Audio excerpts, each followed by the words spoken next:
morning, Eastern Oregon, and welcome to AM on EOAlive on this Tuesday morning, May the 11th. Boom. Yep. Tuesdays. Hey, I was just scrolling through Facebook right before this, and and something popped into my head. You know, there's people on this planet who like determine their self-worth based off of what people say on Facebook. Isn't that weird? I know. There are people like that are in college now that or in high school, when you ask them, what do you want to do? What do you want to do for a living? It's like, I want to be a social media influencer. Yeah, they determine like their whole like status based on like what people think of them on Facebook. It's so weird. Yeah. Did they like the photo enough? Oh, yeah. Look, it's shared. Oh, look. Yeah. The only thing that ever gets liked that I post is stuff that I've done stupid. When I tore my quad, I think my ex-wife, she posted a picture of my leg and it was like black from knee to hip. And I think that got the most comments and likes out of anything that I've ever been associated with.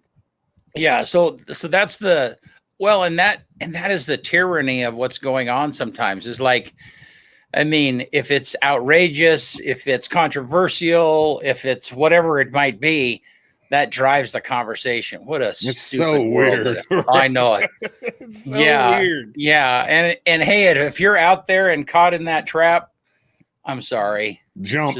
Not off the bridge. Jump out of but don't get us. I mean, but you know, it's funny because you and I sit around the table every Monday morning and look at how our stuff is doing. And don't get me wrong, we're very well plugged into social media and how effective our stuff is, and your likes and shares and all of that matter to us.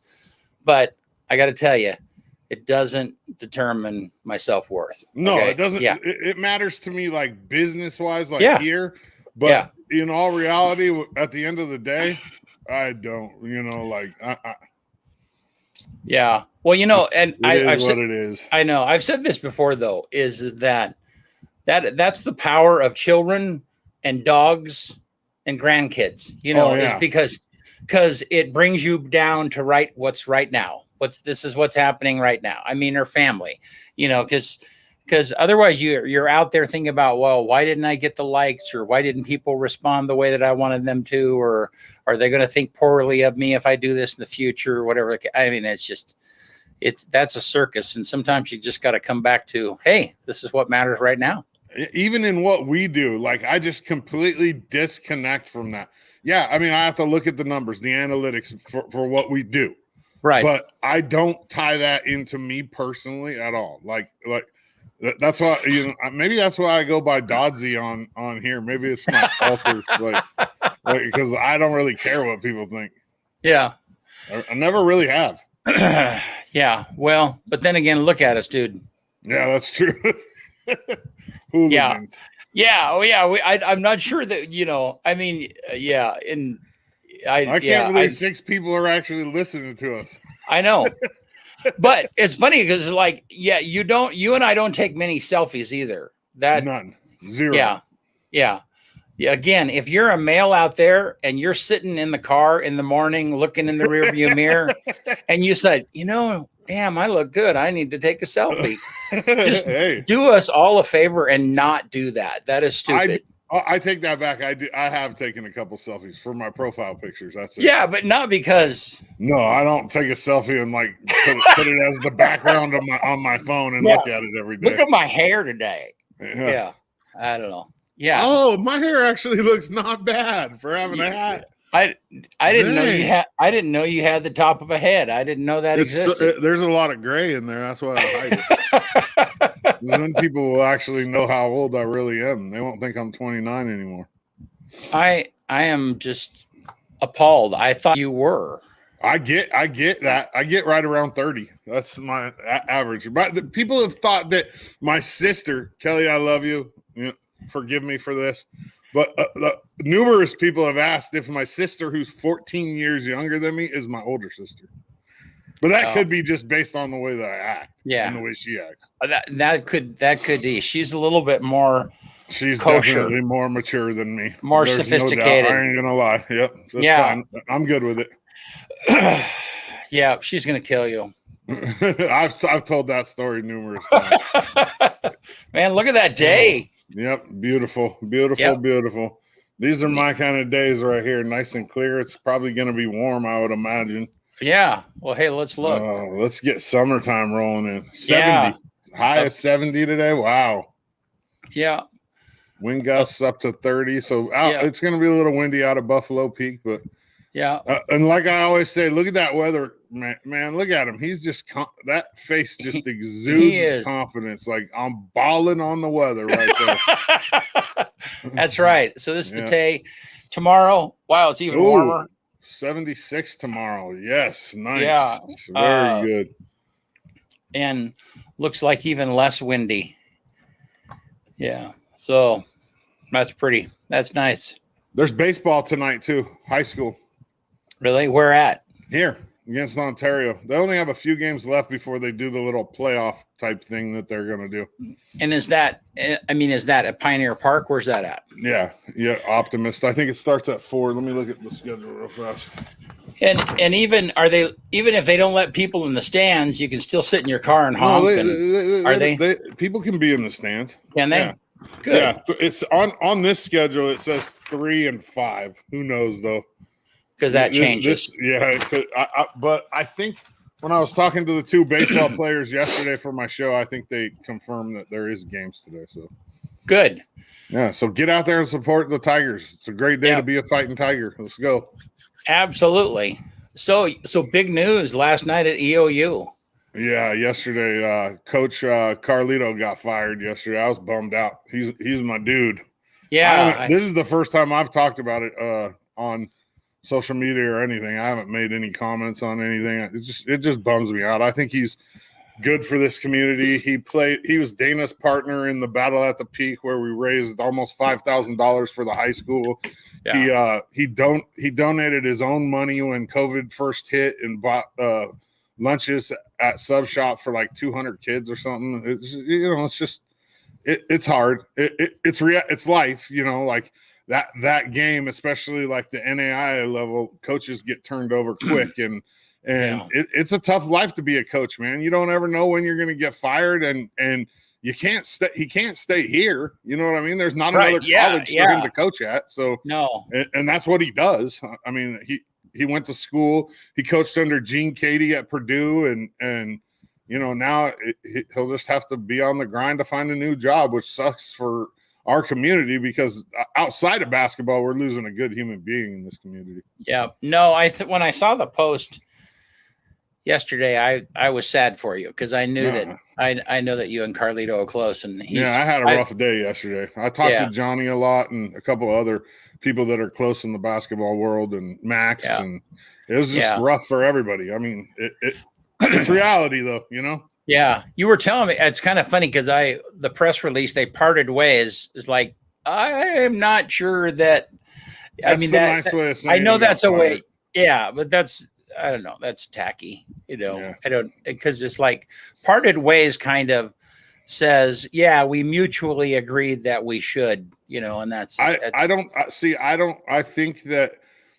think that's an actual like statement from administration. I think that's just the SID department who one of his players is the intern for. I think that's just them trying to be cordial and nice because Carlito's coached one of the player that's in that department for the last 4 years. And they're close. And so I think it was more of like a their way of, I don't think it was an admin decision to say that they're parting ways. Okay. Yeah. Well, it's sucky. Yeah, it sucks. It double sucks. Yeah. So now we have to sit here and think of who's going to be the next coach. How am I going to weasel my way into the locker room? That's right. Because you had good. I got the assistant coach. Yeah. You got your ends. Yeah. Okay. Well, hey, how's the diet going real quick? Going excellent. I weigh tomorrow. Last week, 5 pounds. This week, hopefully another 5. I feel good. My mom, I went and visited my mom yesterday again, And she was just like, whoa, you know, like, because we haven't seen each other a lot since she's been back, because she's getting ready to have surgery and she's kind of laid up right now. But yeah, when mom notices, that's the important thing to me. Yeah. Well, and again, the details are that we're in a program. Kyle's specifically in the program with MetTrim MD, which is on the corner of 4th and Jefferson, I think it is. Yep. Here in LeGrand. 4th and Washington. Jefferson's on the other. Oh, you're right. You're right. Thank you. And right across the street from Nature's Pantry. Yep. And James Kopp has been supervising the weight loss, and and so what are you down now total? On the diet? On the diet. I'm down 27 pounds. Holy smokes. In 5 weeks. So this will be the 6-week weigh-in, and hopefully I'll go over 30 this. If I average, I think he said if I average 3 pounds a week weight loss, I'll hit my goal in less than 8 months. So wow. Well, way to go, man. Yeah, killing it.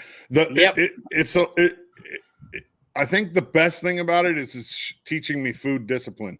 Like, instead of just eating whenever or when I'm, you know, and eating whatever, I eat at a certain time, you know, and it's teaching me that food is fuel for my body and not like a emotional escape or just a bored reaction. You know what I mean? Yeah. Because I didn't ever really overeat. I just didn't eat at the right times. And I mean, I was an athlete, so I was in pretty good shape for most of my life. And then I just kind of put myself on the back burner, but I didn't ever have a problem like overeating. It's just like, you know, like what I'm eating, what time, and then just portion control. Like, I would eat one big meal a day, you know, and that don't work.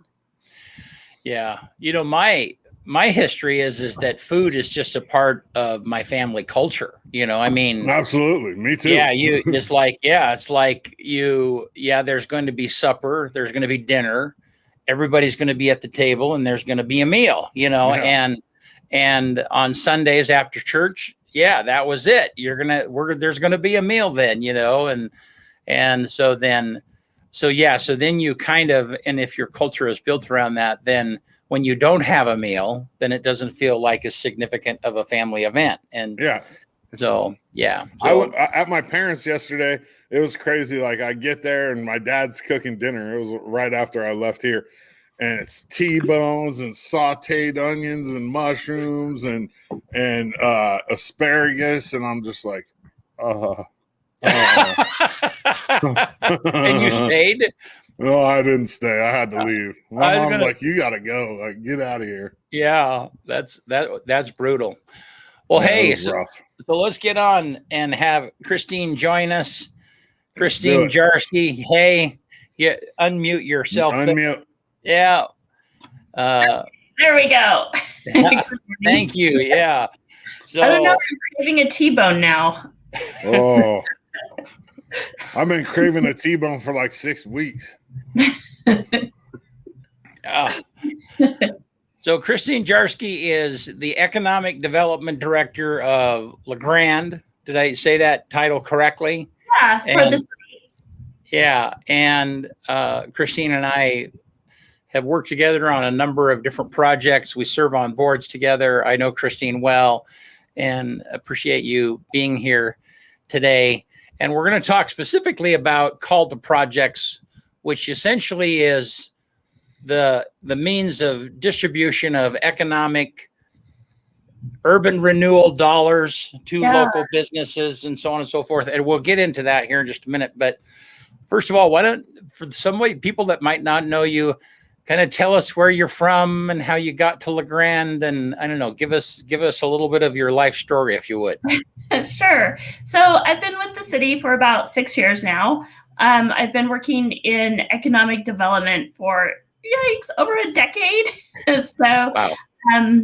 Prior to coming here, I'd worked for the state of Idaho doing business recruitment and business development. And I came to LeGrand, because the job was open, but also because this was an area that my ex-boyfriend was here.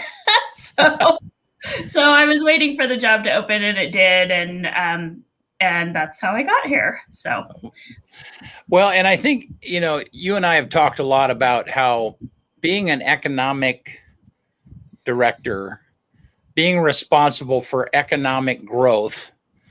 I mean, personally, it's not a job that I would ever want. It's thankless, and in fact, I think last night, people may or may not know it, but I'm behind the scenes and help the city council. It's one of the stuff that I did last night pays the bills for what we're doing this morning. And and so I was part of behind the scenes of the budget committee meetings that the city of LeGrand is in the middle of. And that was last night at 6. And again, it's tonight at 6. And that meeting is made up of city council members who are a part of the governing body or the governing body for the city of LeGrand.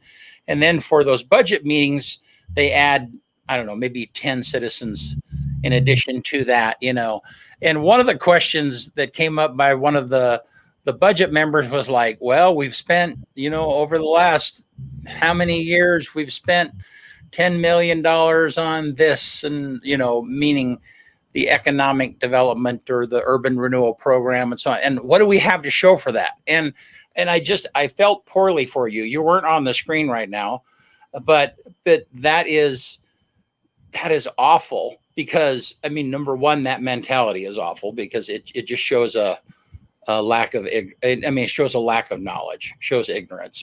People don't understand. But the problem is there's a lot of work behind the scene, and there's very few wins. And so, I know that through, under your leadership, PetSense has come in, Riley Auto Parts. There's been a lot of other economic, and sometimes you have stuff to do with that. Sometimes you don't. And it's kind of funny because you and I had a conversation. We're standing in front of the PetSense building. You and I are. They were just about ready to open. Their logo is on the front of the building. And you told me, it's like, okay, I can't tell you what that building is. I can't tell you going in there because I signed a non-disclosure. Yeah, but right. I think you probably can see what it is. So anyhow, so you're in on the backside of all these deals, but it's a lot of work with not a lot of obvious visual wins from time to time.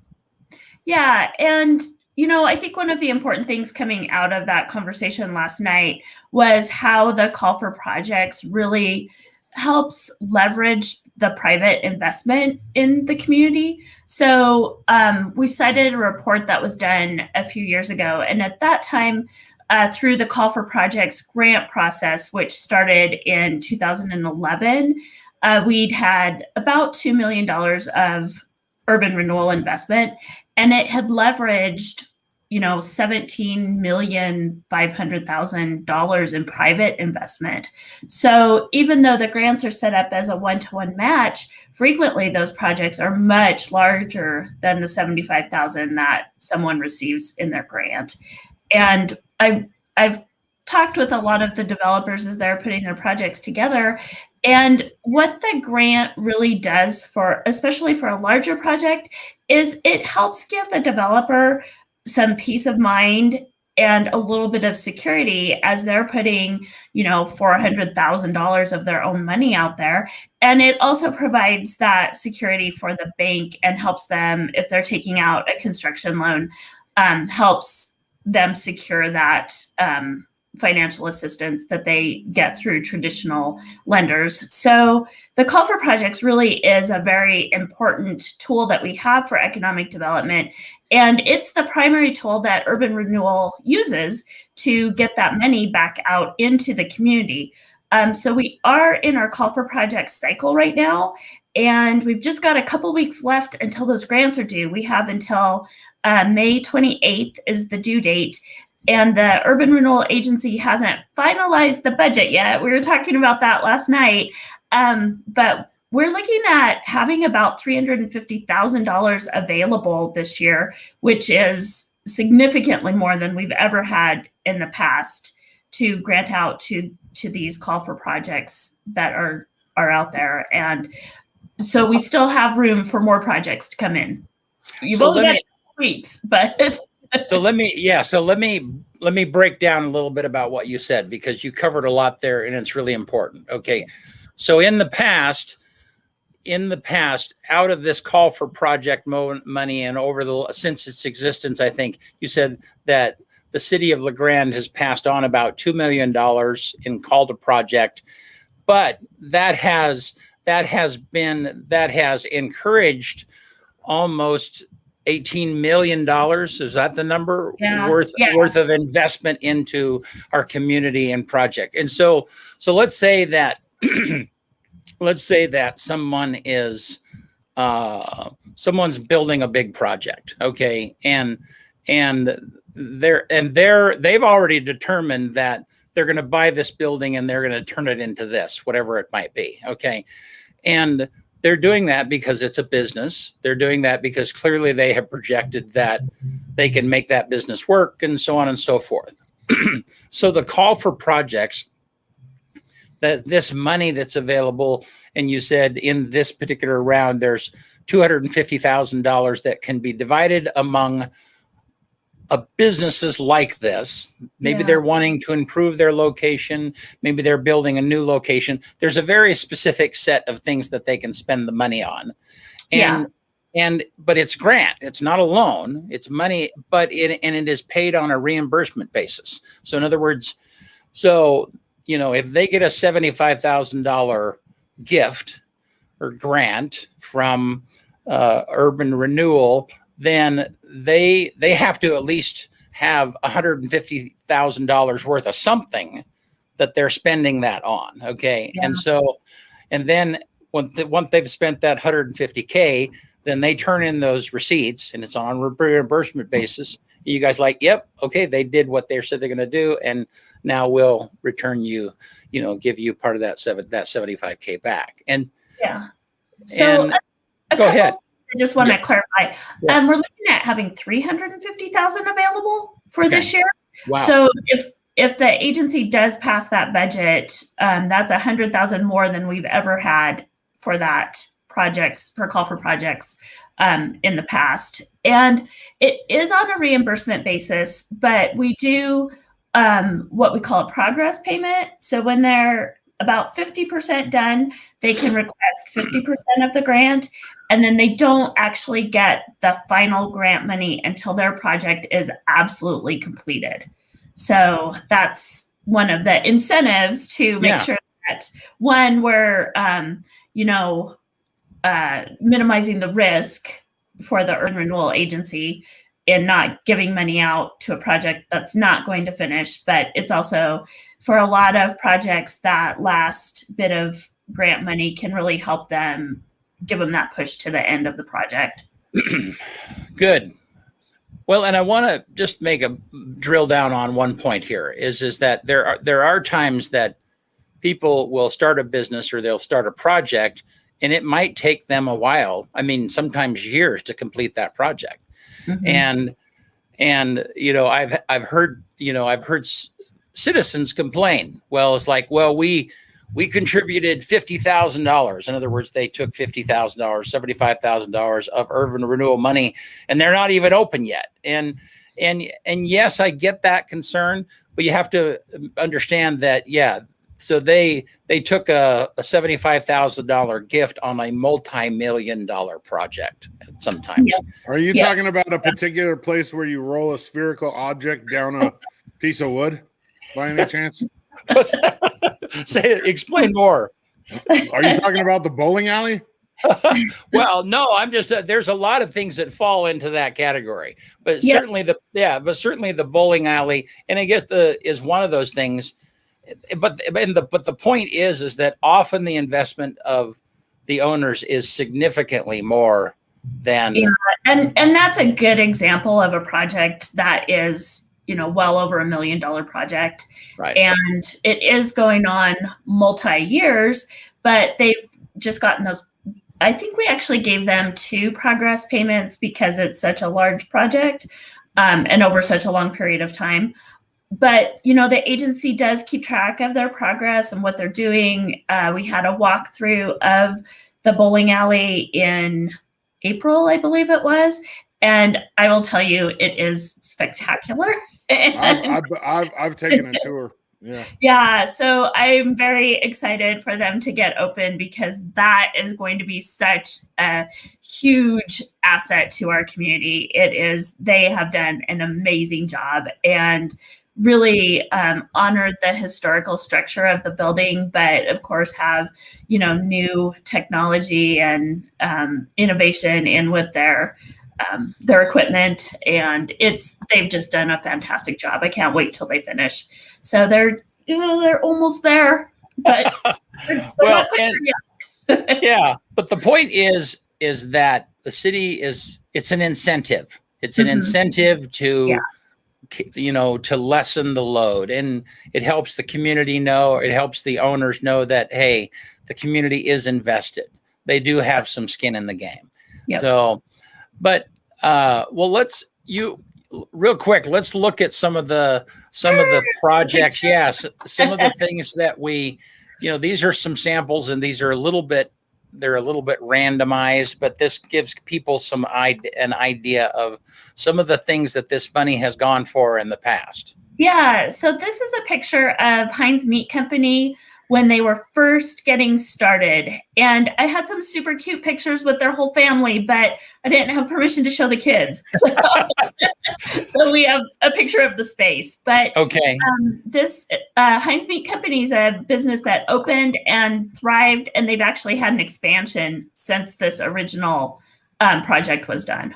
Yeah, awesome. Okay.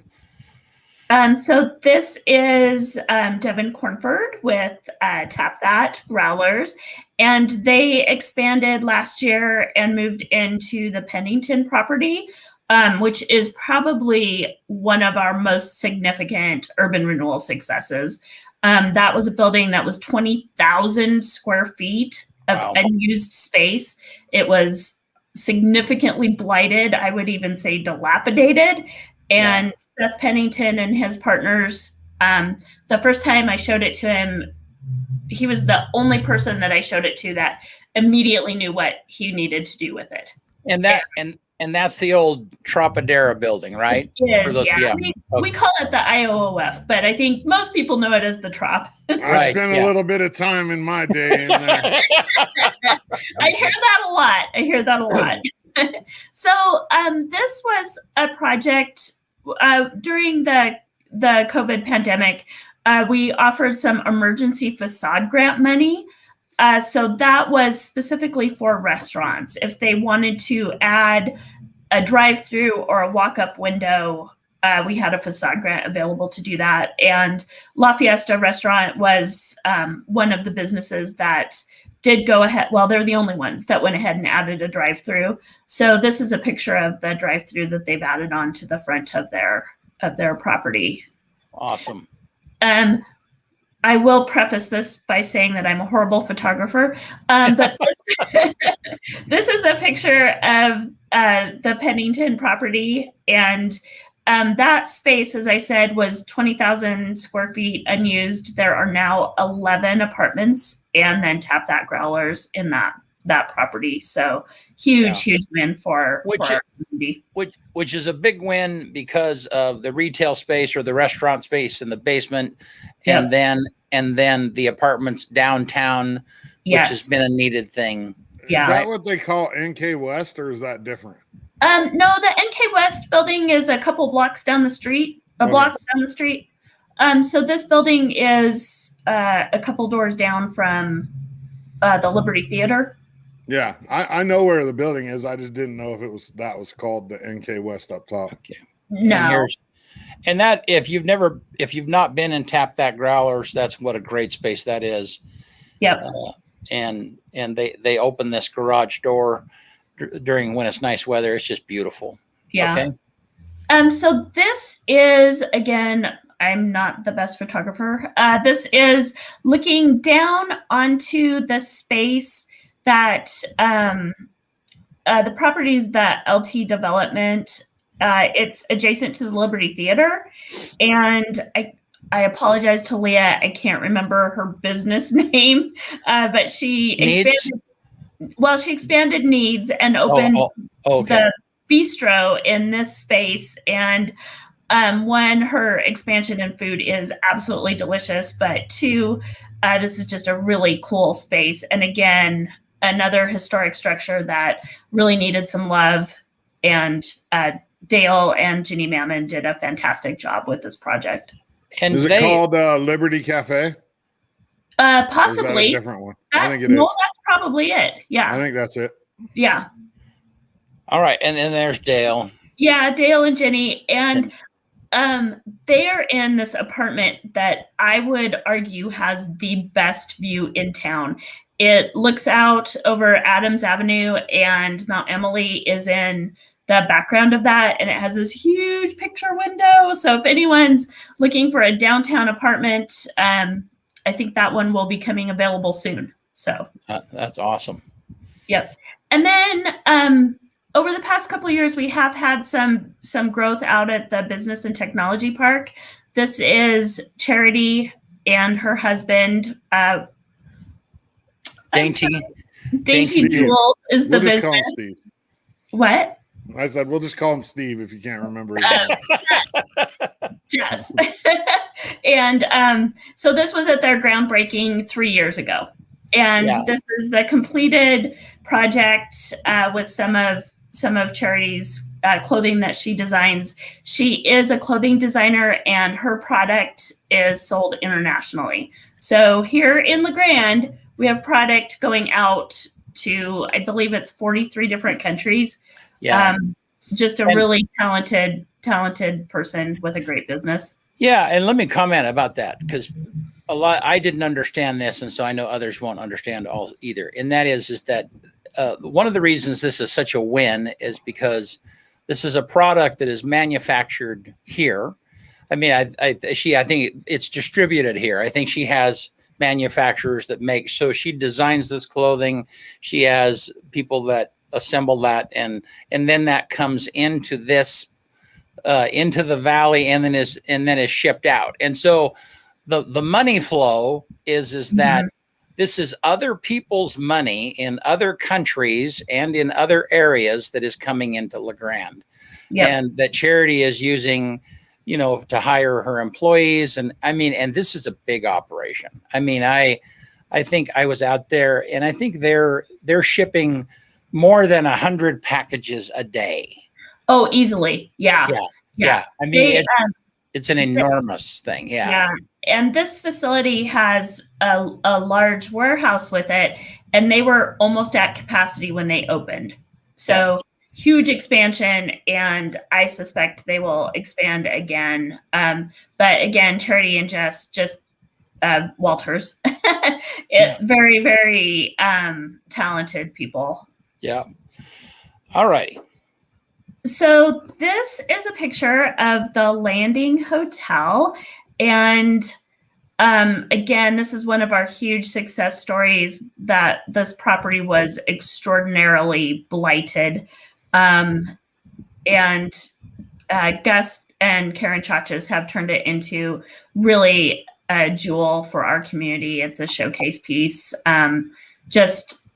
They've just done an amazing job of this renovation. And I think that building in particular is something that attracts people from all over the place. They have visitors from all over the world staying there. So, well, and it's beautiful. And so if you have and one of the things that we struggle with, LeGrand struggles with, and you might not know this if you don't, if this isn't a need, but if you have guests, they're coming in from out of town and they need a nice place to stay, we really don't have that many nice hotels.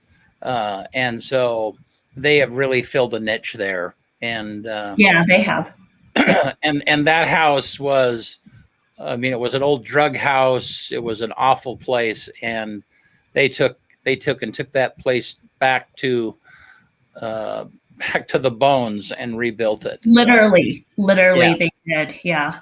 And they're working on the gas station across the street now, and that was some urban renewal dollars.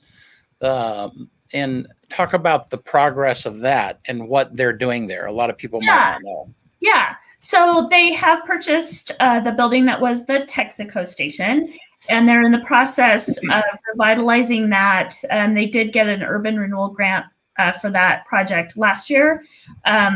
It's a long story, but they had gotten a grant previously that was returned, and now they're working off of the new grant for it. But it's going to be a little deli with what they call small batch ice cream. So they'll be making specialty ice cream right there at their shop. And then it has a space that will be like seating, but can also be rented out for very small events and classes. We've talked with EOU about doing some classes there. And just so a really, really exciting project. That's something we don't have anything like this in our community. And I see this as becoming a really neat community gathering place. And I'm super excited about the small batch ice cream personally. And you may have noticed they are enclosing the portion where the gas pumps used to be, just adjacent to that. And so I haven't driven by for a couple days, but they've got the walls up, they've got the framing up, and the windows will be going in soon. So it'll just be a really fun, vibrant place to hang out. Coffee, deli, and ice cream. Well, and one of the things that we're trying to, you and I are part of Main Street Downtown.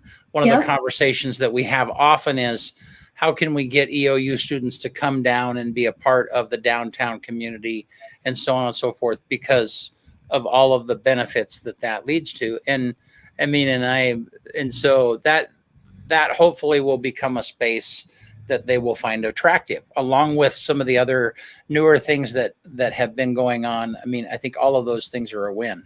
Yeah, absolutely. And that's really a passion for the Trachis family, is to have that connection with EOU and the students. So that is a primary focus of that space.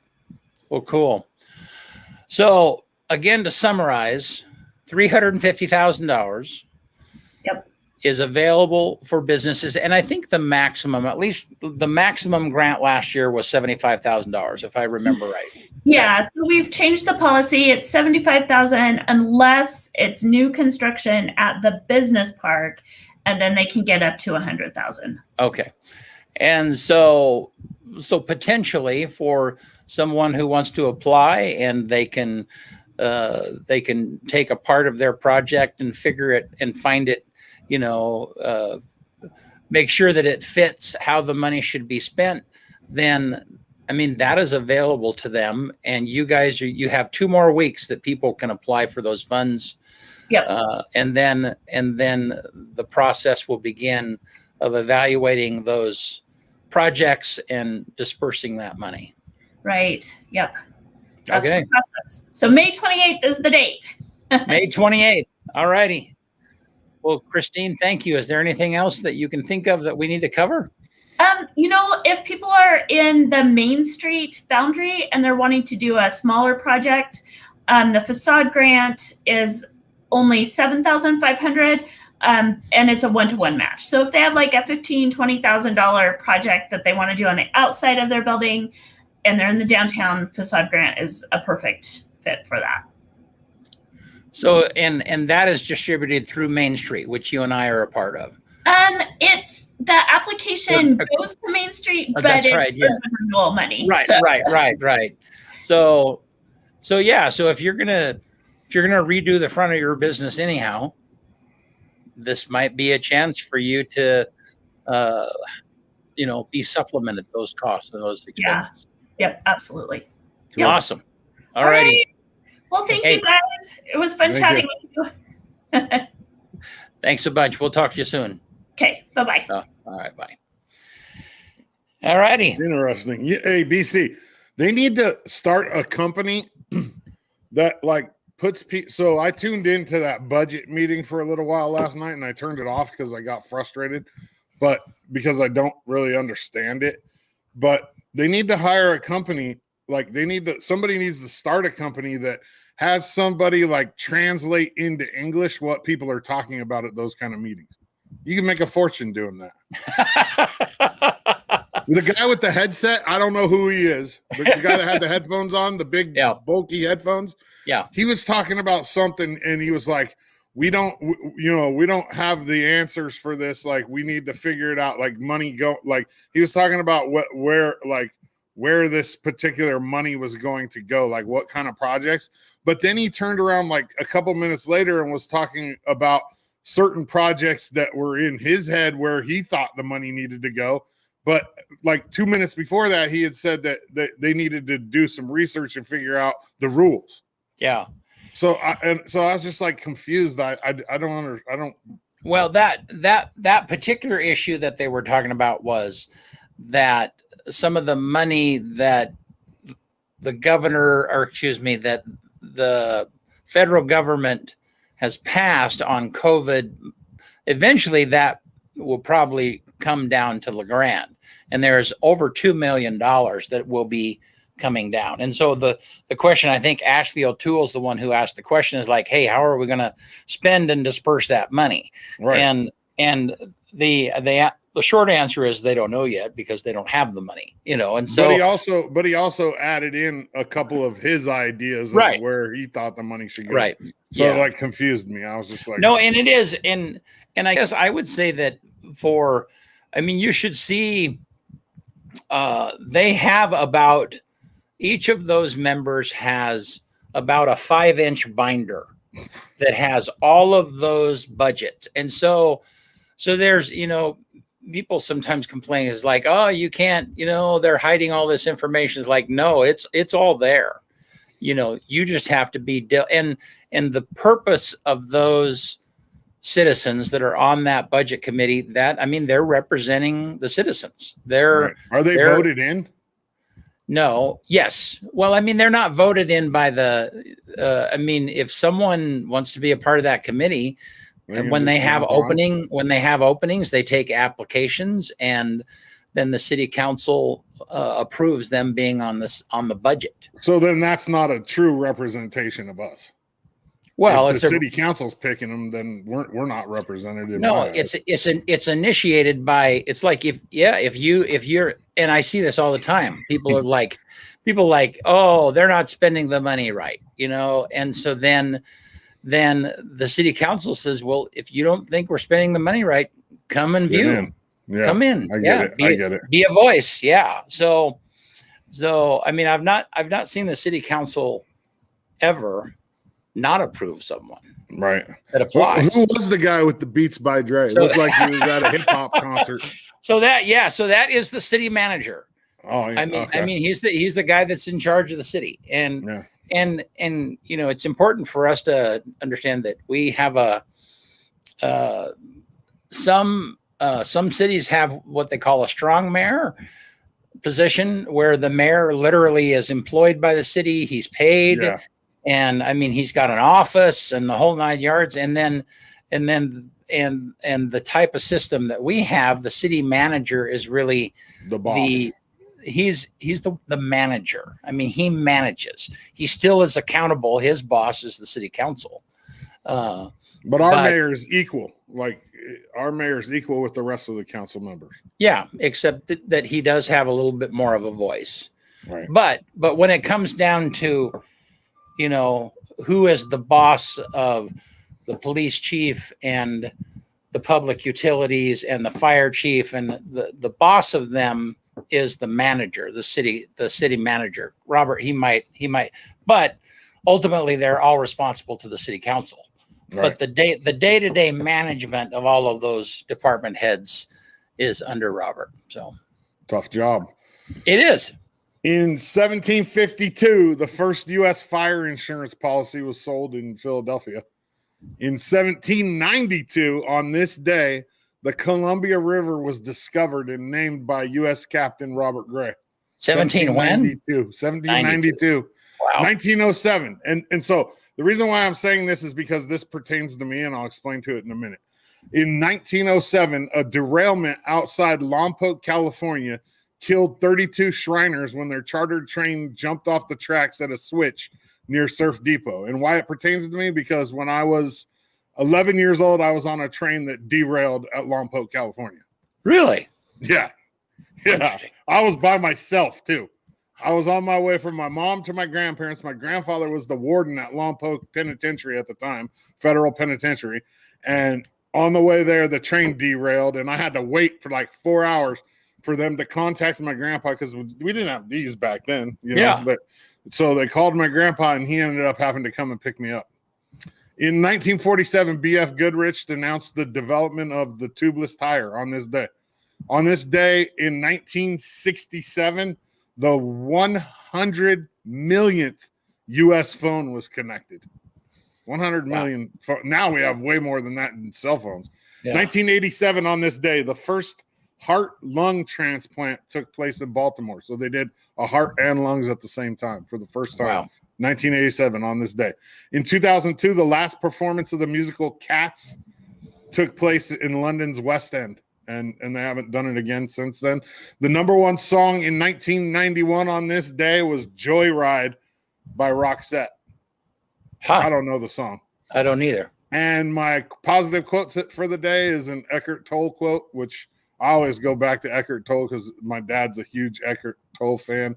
And the quote is, "Acknowledging the good that you already have in your life is the foundation for all abundance." So that's that attitude of gratitude. Acknowledging the good that you already have in your life is the foundation for all abundance. And my mom preaches it. I try to live by it.